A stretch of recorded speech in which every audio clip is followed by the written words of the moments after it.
Last season, the Magic had their best record since the 2010-2011 NBA year, where they won 52 games, led by one of the more underrated all-time great players in Dwight Howard. The 2023-2024 Orlando Magic finished with 47 wins, good enough for 5th in the Eastern Conference, and led by the young first-time All-Star in Paolo Banchero, with head coach Jamal Mosley finishing 2nd in a Coach of the Year race this past season as well. The Magic showed really great growth, especially the youth of this team.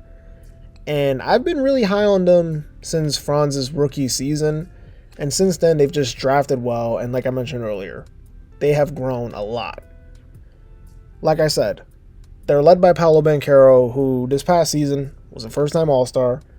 And he averaged 22, 7, and 5 on pretty much league average efficiency, but I feel like that doesn't tell the whole story. He was still the main engine of this Orlando team, and it showed come playoff time because he balled out and put up franchise player caliber numbers that if you're a Magic fan, you wanted to see this. You wanted to see if it could translate to the playoff stage, and it did. He averaged 27, 8, and 4 on really good shooting splits in their first round loss to a really good defensive team in the Cleveland Cavaliers. He pushed this series to 7, and he almost won them the series. He showed great strides as a playmaker, making reads, and taking whatever the defense gave him as a passer or as a scorer. Really showed a lot of growth. As for the supporting cast, guys like Franz Wagner and Jalen Suggs, who had pretty good seasons. Franz was more on the down year, but he is somebody that I still believe in a lot. He just had a really bad shooting season. Jalen Suggs, on the other hand, had a career year.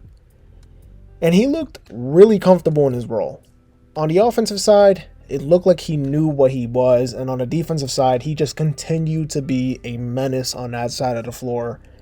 Proved to be key core pieces to this team's future success despite the ups and downs that came in that first round playoff series from those guys. They also have nice other rotation pieces like Cole Anthony and Mo Wagner and Goga and Gary Harris and Jonathan Isaac, who might be the best defensive player in the league when he's healthy. And when he does play, he also plays limited minutes, which kind of want to know why. I actually don't know the reason for that. And if somebody could tell me in the comments, that'd actually be great. But when you look at the numbers, his impact stats on that side of the floor are insane, and the eye test also just backs that up. He's amazing. Their bench was really good. They were 4th in bench points per game, and they're all like fairly young. So it's like this whole core group is young, and they're like already showing major growth as a whole, and it's just crazy to see a team like that having success this early. Offensively, this group struggled a lot, and it was like their main problem. And it showed throughout the entire season and playoffs. In my opinion, I think it's a lack of consistent guard play. I mentioned Cole Anthony, good player, and I mentioned Jalen Suggs, also another good player. But they need more from the guards when it comes to just like scoring, like putting pressure on the defense. Right now, they're okay. Like, they need more from the guards, and the actual shooting as a whole, it just destroyed them. Like, the spacing is bad, and it just killed them from being a team like Indiana that could have surprised teams in the playoffs and gave some of those upper tier teams in the East a real fight. Orlando struggled bad. They were 24th in points per game, 22nd in offensive rating, and overall graded out as like a horrible offensive team, easily the worst out of all the playoff teams in this past season. But where they really made their mark was on that defensive side of the floor.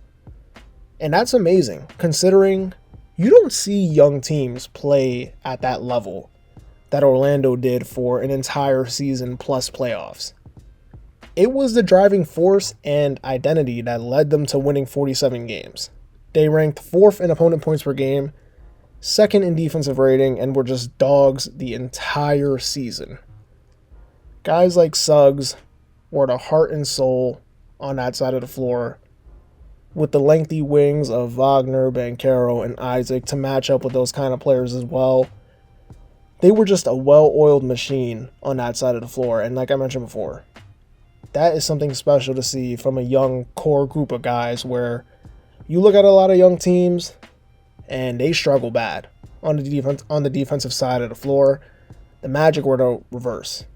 They were incredible, and it's something that I think that's going to carry on to next season, where they're going to be a problem on that side of the floor for a while.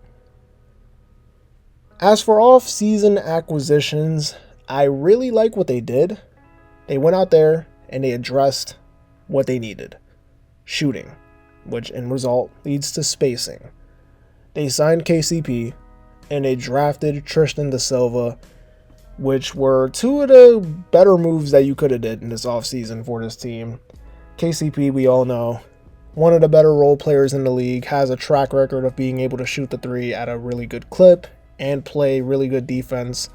And da Silva, who in Colorado the past 2 years has shot nearly 40% from three on good volume, and he kind of keeps his archetype trend of like big wings for the Magic.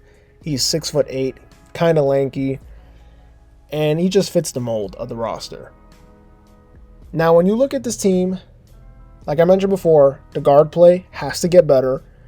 As a whole, the core is there.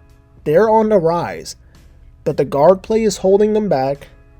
And I think if they can finally address that as a whole and get somebody that like will give them that extra boost, not saying that Suggs isn't good or Cole Anthony sucks or any of those guys gotta go, but if those guys can't show you growth where they can really run an offense and not have to rely on Banchero and Wagner to run the show, not that there's anything wrong with them running the show, because you see teams like Boston where their wings run the show, but if you're not going to hit the three at a consistent rate, well, doesn't really apply to Suggs because he had a pretty good shooting season, but if the other guards on the team aren't going to shoot the three well, then it's going to be bad because the wings can't carry it all for you.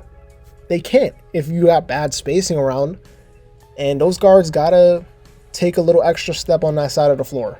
I think if they do, it raises the ceiling for this team big time. But if they can go out there and like one day a LaMelo Ball becomes available or Trae Young gets tired of Atlanta, they got the move right there. Those caliber players could take this team to the next level.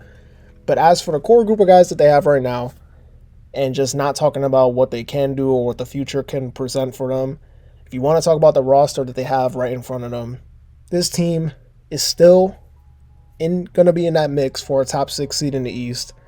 I think they're going to prove that last season wasn't a fluke. I think Franz Wagner is going to shoot the ball better, hopefully. And Jalen Suggs knows who he is, so I think you can count on that. And we'll see what happens. You know, they drafted Anthony Black in the 2023 draft. Long, lanky guard, can play defense at a really good level, but offensively, still a little behind, can't shoot. They're going to need to see something, like I mentioned earlier, from those guards, but right now this team is in a really good spot. And if you're a Magic fan, this is the best spot that this team has been in since Dwight has been on the team. Easily. Because the other years where Vucevic was leading the team, it was basically like you're in a hamster wheel and you're just stuck. Like, you're just stuck for that 8 seed every single season.